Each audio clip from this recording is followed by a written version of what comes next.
SM Prajapat, प्रशिक्षित स्नातक शिक्षक हिंदी, आपका हार्दिक स्वागत करता हूं। आज हम कक्षा 8 में विषय हिंदी के तहत वसंत बाग 3 में क्या निराश हुआ जाए इसका अध्ययन करेंगे। इसके लेखक है हजारी प्रसाद द्विवेदी।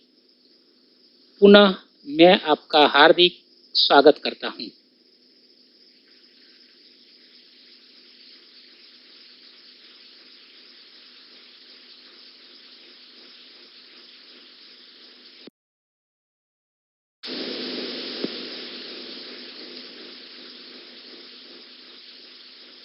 क्या निराश हुआ जाए के लेखक श्री हजारी प्रसाद द्विवेदी जी हिंदी के शीर्ष साहित्यकारों में से एक है। उनकी पहचान उच्च कोटि के निबंधकार, उपन्यासकार, चिंतक, आलोचक तथा शोधकर्ता के रूप में बनी है।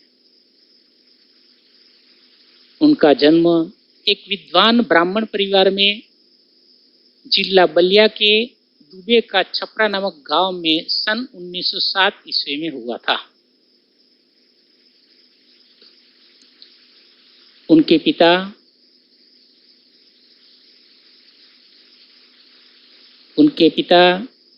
जी पंडित अनमोल दुबे संस्कृत और ज्योतिष के प्रकांड पंडित थे।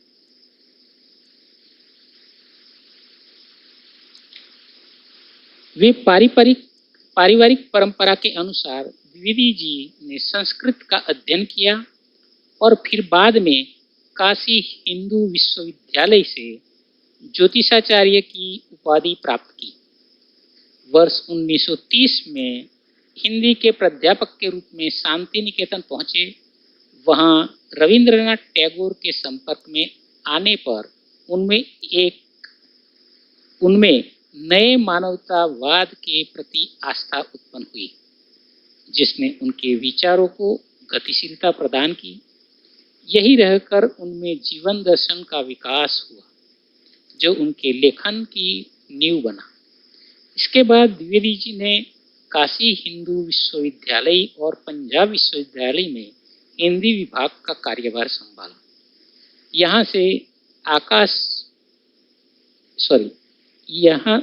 से अवकाश प्राप्त करने के पश्चात ये भारत सरकार की हिंदी विषयक अनेक योजनाओं से जुड़े रहे। लखनऊ विश्वविद्यालय ने उन्हें डिलीट और भारत सरकार ने पद्म भूषण की उपाधि से अलंकृत किया था। 19 मई 1949 ईस्वी को हिंदी साहित्य का यह दिदीप्यमान नक्षत्र सदैव के लिए विलीन हो गया। इनकी रचनाएं में समीक्षात्मक ग्रंथ, उपन्यास, निबंध संग्रह आदि उन्होंने किया है, जिसमें से सूर साहित्य, हिंदी साहित्य की भूमिका, मध्यकालीन बोध का स्वरूप आदि ये समीक्षात्मक रहे। उपन्यास में उन्होंने बाण भट्ट की आत्मकथा, अनामदास का पोथा तथा चारू चंद्रलेख और निबंध संग्रह में अशोक के फूल, विचार प्रवाह, विचार और वितर्क आदि उन्होंने अपना योगदान साहित्य जगत में दिया।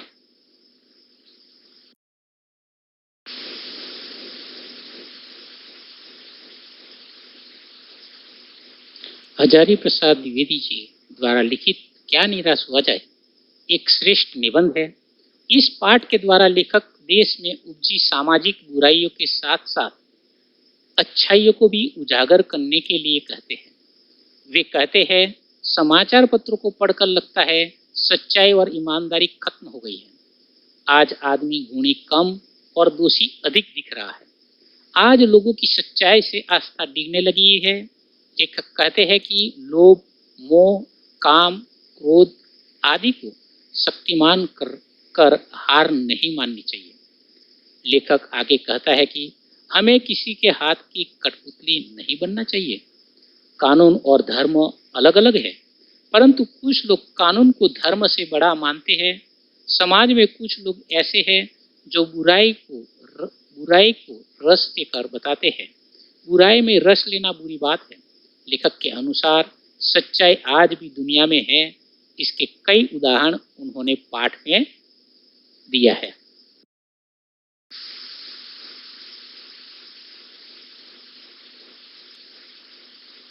लेखक आज के समय में फैले हुए डकैती, चोरी, तस्करी और भ्रष्टाचार से बहुत दुखी है।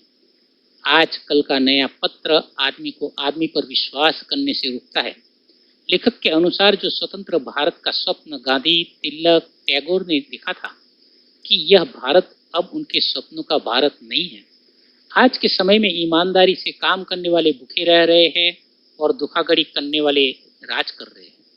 लेखक के अनुसार भारतीय हमेशा ही संतोषी प्रवृत्ति के रहे हैं। वे कहते हैं कि आम आदमी की मौलिक आवश्यकताओं को पूरा करने के लिए कानून बनाए गए हैं लेकिन आज लोग निष्पक्ष नहीं रह रहे हैं। भारत में कानून को धर्म माना गया है, किंतु आज भी कानून से ऊंचा धर्म माना गया है। शायद इसीलिए आज भी लोगों में ईमानदारी, सच्चाई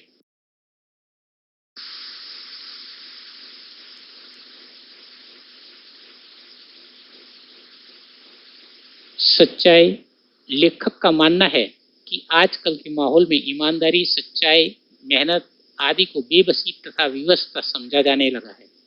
इससे जीवन के महान मूल्यों के प्रति लोगों की आस्था कम होने लगी है। आंतरिक भावनाओं की महत्ता आप चित्रों में देख रहे हो कि महान मूल्यों के प्रति हमारी आस्था किस तरह है। तो ईमानदारी, दया, विनम्रता, सच्चाई, विश्वास, ये हमारे अंदर ये भाव होने चाहिए और है। लेखक का मत है कि भारत में कभी भी भौतिक चीजों को महत्व नहीं दिया गया है। मनुष्य के अंतर मन के भाव को ही विशेष माना गया है। भले ही सभी के हृदय में लोभ, काम, क्रोध का भाव रहता है, परंतु उन्हें प्रधान मानकर अपने मन को उनके इशारों पर चलाना उचित नहीं माना गया है, बल्कि संयम से उन्हें बांधने का प्रयास किया गया है। तो इस तरह से हम इस बंधन में हम जुड़े हुए हैं। हम बेईमानी नहीं कर सकते, है ना। ये हमारे भारतीय संस्कृति के खिलाफ है। लेकिन फिर भी जो फरेब लोग हैं, जो अपने आप को बड़ा धर्म में विश्वास करने के लिए पाखंड करते हैं, उनके लिए कहा गया है हमारे जैसे साधारण मानवी समाज में रहकर समाज की भावनाओं, ईमानदारी, दया, विनम्रता, सच्चाई, विश्वास, ये आज भी अपनी परिस्थितियों को संभालते हुए, उनके साथ जुझुमते हुए फिर भी इन गुणों को अपनाता है।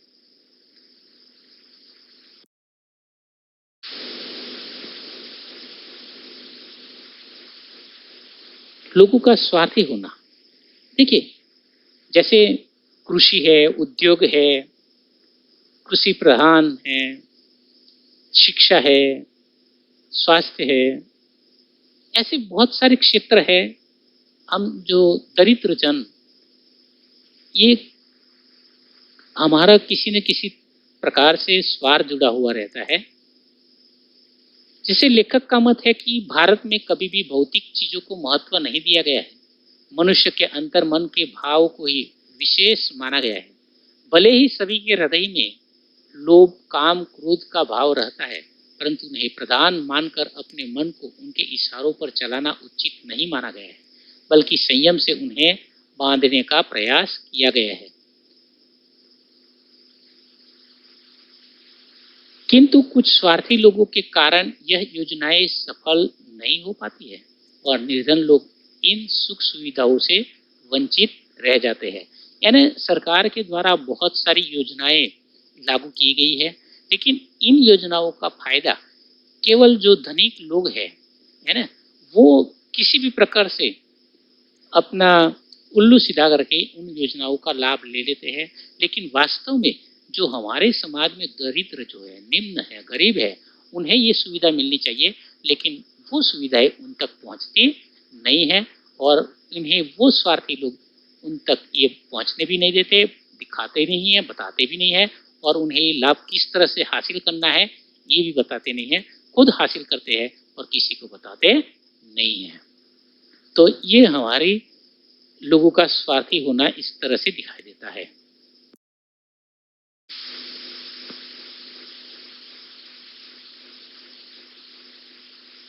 तो भारतवर्ष की विशेषता रही है कि यहाँ कानून को सदा धर्म के रूप में देखा जाता है रहा है, लेकिन वर्तमान समय में कानून और धर्म में अंतर आ गया है।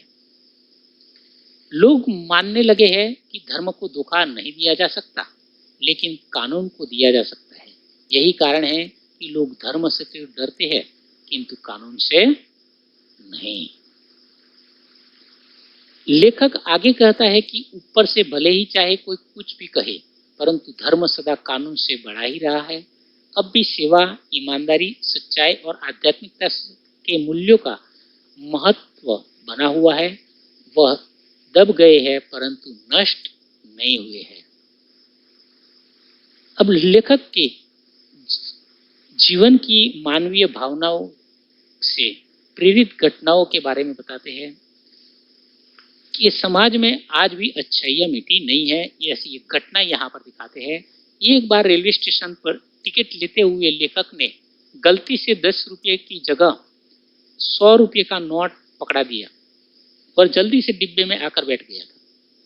थोड़ी देर के बाद वही टिकट बाबू आया और 90 रुपये हाथ में देकर बोला है, ये आपने अपने रुपये लीजिए, मुझसे बहुत बड़ी गलती हो गई। आपने देखा और न मैंने ध्यान दिया। यह सब कहते हुए उसके चेहरे पर संतोष दिखाई दे रहा था। तो आज भी इससे देखकर हमारे समाज में सच्चाई लुप्त हुई नहीं है। धर्म आज भी टिका हुआ है। धर्म के अधीन आज भी हमारे समाज में लोग जीवित है। दूसरी घटना यहाँ पर बताते हैं। दूसरी घटना के अनुसार एक बार लेखक अपने परिवार सहित रात में बस यात्रा कर रहा था। बस एक सुनसान स्थान पर खराब हो गई। बस का कंडक्टर बस के ऊपर रखी एक साइकिल लेकर तेजी से चला गया। लोगों ने समझाया कि ड्राइवर कंडक्टर डाकू लुटेरों से मिले हुए हैं। सभी लोग डर गए थे। बस के यात्रियों ने मिलकर बस ड्राइवर को मारने की योजना बनाई, किंतु लेखक ने यात्रियों को समझाया कि मारपीट करना ठीक नहीं है। परंतु यात्री इतने घबराए हुए थे कि मेरी बात सुनने को तैयार नहीं हुए। कहने लगे, इनकी बातों में मत आइए, धोखा दे रहे हैं। कंडक्टर को पहले ही डाकुओं के यहाँ भेज दिया है। मैं भी बहुत भयभीत था, पर ड्राइवर को किसी तरह मारपीट से बचाया गया। यानी लेखक ने इस तरह से ड्राइवर को बचा लिया। लेखक कहता है कि करीब 1.5 घंटे बाद कंडक्टर एक दूसरी खाली बस लेकर आ गया। साथ में एक लोटा दूध भी लेकर लेखक के बच्चों के लिए ले आया, क्योंकि उसने यात्रियों के बच्चों को भूख के कारण रोते हुए देखा था। यह देख सबकी जान में जान आई। इन 2 घटनाओं के आधार पर लेखक ने बताया है कि चाहे ऐसी घटनाएं कम ही होती हो, परंतु संख्या की दृष्टि से कम होने पर भी जीवन आस्था की दृष्टि से यह बहुत मूल्यवान और प्रभावकारी है। ऐसी घटनाएं ही हमें आस्थावान और आशावादी बनाती है। आशा की ज्योति आज भी हमारे मन में जीवित है। इसी बात को आगे ले जाते हुए लेखक कहते हैं, अंत में लेखक इस परिणाम पर पहुंचता है कि मनुष्य की बनाई नीतियां गलत नतीजे तक पहुंच रही है। इसमें बदलाव करना होगा और सही परिणामों की ओर बढ़ना होगा। इस हेतु बढ़ना है। आत्मविश्वास एवं निराश होने की आवश्यकता नहीं है। परिश्रम करने से अवश्य निराशा के बादल छट जाएंगे। महान भारतवर्ष को पाने की संभावना बनी हुई है, बनी रहेगी। मेरे मन, निराश होने की जरूरत नहीं है। इनमें आए हुए शब्दार्थ को देखेंगे।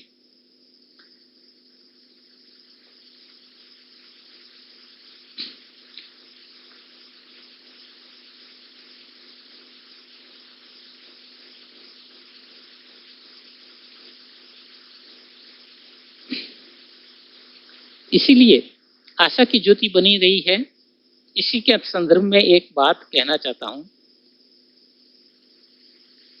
कि यहाँ पर रविंद्रनाथ ठाकुर जी ने कहा था कि ठगा भी गया हूं, धोखा भी खाया है, परंतु कम स्थलों पर विश्वासघात नाम की चीज मिलती है। केवल उन्हीं बातों का हिसाब रखो जिनमें धोखा खाया है, तो जीवन कष्टकर हो जाएगा। परंतु ऐसी घटनाएं भी बहुत कम नहीं है जब लोगों ने अकारण सहायता की, निराश मन को ठाठस दिया है और हिम्मत बधाई है। कवि रविंद्रनाथ ठाकुर ने अपने प्रार्थना गीत में ये बात दोहराते हुए भगवान से प्रार्थना की थी कि संसार में केवल नुकसान ही उठाना पड़े, धोखा ही खाना पड़े, तो ऐसे अवसरों पर भी हे प्रभु मुझे ऐसी शक्ति दो कि मैं तुम्हारे ऊपर कभी संदेह न करूं। तो ये रविंद्रनाथ ठाकुर ने कहा था। अब आए हुए शब्दार्थ को देखते हैं। मन में बैठना यानी निराश होना, श्रमजीवी का अर्थ है मेहनत करने वाला, गिड़गिड़ाना मिन्नतें करना, लोकचित यानी लोगों के हृदय में, निर्जन यानी सुनसान जहाँ कोई मनुष्य न हो, चेहरे पर हवाइयाँ उड़ना, ये मुहावरा भी है, डर के मारे घबरा जाना, तस्करी का अर्थ है चोरी का व्यापार, भीरु शब्द का अर्थ है डरपोक, विश्वासघात शब्द का अर्थ है विश्वास तोड़ना और लुप्त शब्द का अर्थ है समाप्त।